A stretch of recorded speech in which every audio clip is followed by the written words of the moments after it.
बरकरार रहेगा और जारी रहेगा। आज यहां में मैं अपने मित्र श्री बिप्लब देब जी को समर्थन देने आया हूं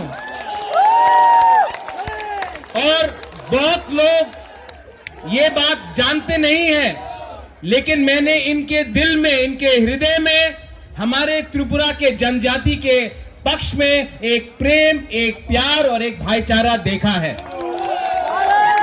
तो आज मैं भाजपा का नहीं हूं, लेकिन मैं दिल से अपने सब जनजातियों को और त्रिपुरा के लोगों को एक बात बोलना चाहता हूं।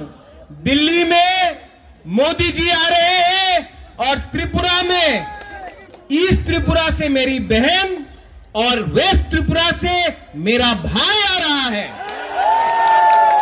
मैं आप सबको निवेदन करना चाहता हूं, आप कोई भी हो, आप कोई भी धर्म से हो, जाति से हो, आपको त्रिपुरा का अगर उन्नति देखना है तो आपको सही रास्ता चुनना होगा।